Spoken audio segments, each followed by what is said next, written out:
ઘણા સમય પહેલાંની વાત છે. દક્ષિણ ભારતના જંગલમાં તિન્ના નામનો એક શિકારી રહેતો હતો. તે ભોળો હતો પણ મહાદેવનો પરમ ભક્ત હતો.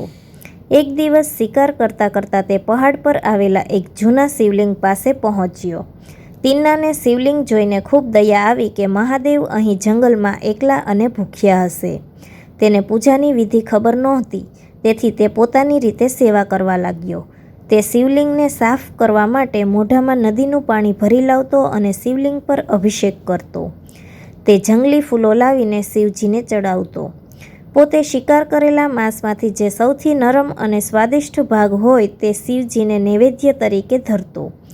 ત્યાંના પંડિતોને આ જોઈને ખૂબ આઘાત લાગ્યો કે એક શિકારી અશુદ્ધ રીતે પૂજા કરે છે, પણ મહાદેવ તો તેના તિન્નાના પ્રેમથી પ્રસન્ન હતા.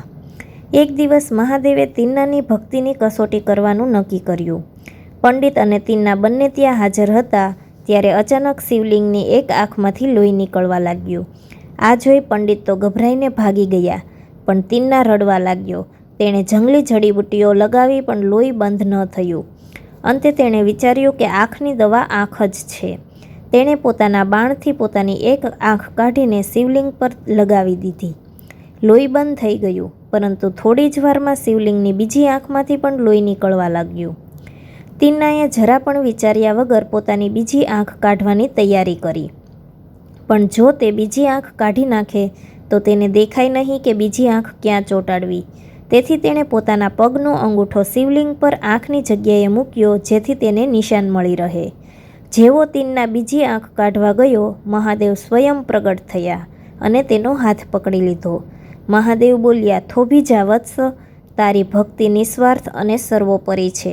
મહાદેવે તિન્નાને તેની બંને આંખો પાછી આપી અને તેને પોતાની પાસે સ્થાન આપ્યું. ત્યારથી તે કનપ્પા તરીકે ઓળખાયા. આ વાત પરથી આપણને બોધ મળે છે કે ભગવાન શિવને કોઈ મોંઘા નૈવેદ્ય કે જટિલ મંત્રોની જરૂર નથી.